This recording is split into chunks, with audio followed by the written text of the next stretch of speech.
আল্লাহ তো সবকিছু নিয়তি লিখে রেখেছেন যে অমুক লোক ভালো হবে না খারাপ হবে, সে কাউকে খুন করবে কি করবে না, বা কাউকে ধর্ষণ করবে কিনা, অথবা চুরি করবে কিনা, অথবা ভালো কাজ করবে কিনা, সে বেহেশতে যাবে নাকি দোজখে, সবকিছু আগেই লেখা থাকলে আমরা কি করব? এখানে কার দোষ? যদি কাউকে খুন করি, আল্লাহ আমার কদরে লিখেছেন, আমি খুন করবো আর করে ফেললাম, এই দোষটা কার? দোষ তো আল্লাহর। তাহলে আমাকে দোজখে পাঠানো হবে কেন? আর এটা খুবই লজিক্যাল প্রশ্ন।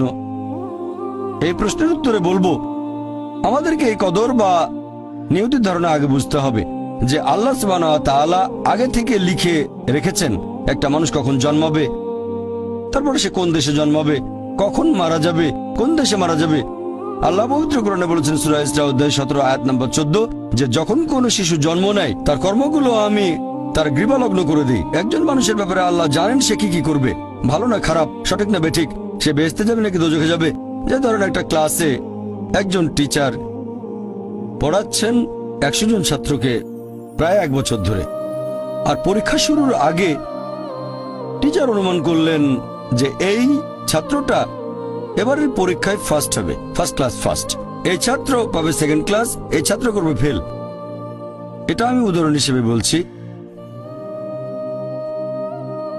এর কিছুদিন পরে পরীক্ষা হয়ে গেল, প্রথম ছাত্র হলো ফার্স্ট ক্লাস ফার্স্ট, এই ছাত্র সেকেন্ড ক্লাস, আর ওই ছাত্রটা করলো ফেল। এখন আপনাদের প্রশ্ন করি, যে ছাত্র ফেল করেছে সে কি টিচারকে বলবে আপনি বলেছিলেন যে আমি ফেল করব তাই ফেল করেছি? এখানে দোষটা কার? টিচারের নাকি ছাত্রের? কার দোষ? ছাত্রের। টিচার অনুমান করেছেন এই ছাত্রটা বাইরে ঘুরে বেড়ায়, ঠিক মতো ক্লাসে আসে না, সিনেমা দেখতে যায়, এজন্য সে ফেল করবে।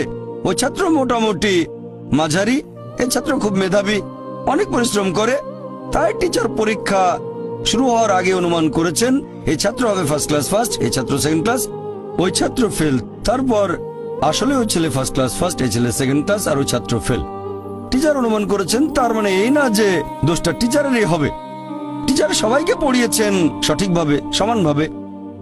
একইভাবে আল্লাহ সুবহানাহু ওয়া তাআলার আছে ইলমে গায়েব, তিনি ভবিষ্যৎ সম্পর্কে জানেন। কিছু জিনিস ঠিক করা আছে যে এই লোকটা জন্মাবে অমুক দেশে, জন্মাবে অমুক দিনে, আর সে মারা যাবে অমুক দেশে অমুক তারিখে, ইত্যাদি ইত্যাদি। তার পরিবেশ ধনী হবে নাকি গরিব হবে, তবে পছন্দটা এখানে আপনার। যেমন ধরেন 12 স্ট্যান্ডার্ড পাস করার পরে অপশন আপনার হয়তো ইঞ্জিনিয়ার হবেন, অথবা ডাক্তার হবেন, বা একজন আইনজীবী। এখানে পছন্দ আপনার, ঠিক করলেন আপনি হবেন ইঞ্জিনিয়ার।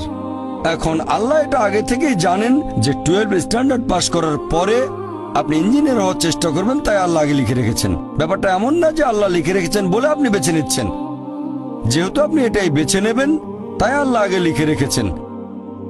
এখানে পছন্দ আপনার, তবে আল্লাহ আপনার পছন্দ জানেন। যেমন ধরেন একটা রাস্তার মোড়ে আসলেন, সামনে 5টা রাস্তা, রোড নাম্বার 1, 2, 3, 4, 5। এখানে পছন্দ আপনার, বেছে নিতে পারেন রোড নাম্বার 1, 2, 3, 4, 5। আপনি গেলেন রোড 2-এ, এটা আগে থেকেই লেখা আছে আপনার নিয়তিতে যে আপনি যাবেন 2 নম্বর রোডে। ব্যাপারটা এমন না যে আল্লাহ লিখেছেন বলে আপনি করছেন, যেহেতু আপনি এটাই বেছে নেবেন তাই আল্লাহ আগে লিখে রেখেছেন। তাহলে পছন্দ আপনার। আপনি চাইলে টাকা উপার্জন করতে পারেন ভালো কাজের মাধ্যমে, হালাল উপায়ে, অথবা পারেন চুরি করে হারাম উপায়ে, পছন্দ আপনার। ধরেন চুরি করলেন, এটা আপনার সিদ্ধান্ত, তবে আল্লাহ আগে থেকে জানেন যে এই লোকটা সহজে টাকা পেতে চায় তাই চুরি করবে, তাই আল্লাহ আগে লিখে রেখেছেন যে এই লোকটা 25 বছর বয়সে চুরি করবে।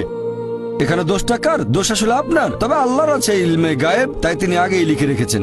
সিদ্ধান্তটা আপনার। আল্লাহ তাআলা মানুষদের দিয়েছেন স্বাধীন ইচ্ছা, আপনি আল্লাহ তাআলাকে দোষ দিতে পারবেন না আপনার পাপের জন্য। যদি আপনি দোজখে যান, যাবেন আপনার পাপ কাজগুলোর জন্য, আর যদি বেহেশতে যান সেটার কারণ হবে আল্লাহ সুবহানাহু ওয়া তাআলার অসীম করুণা।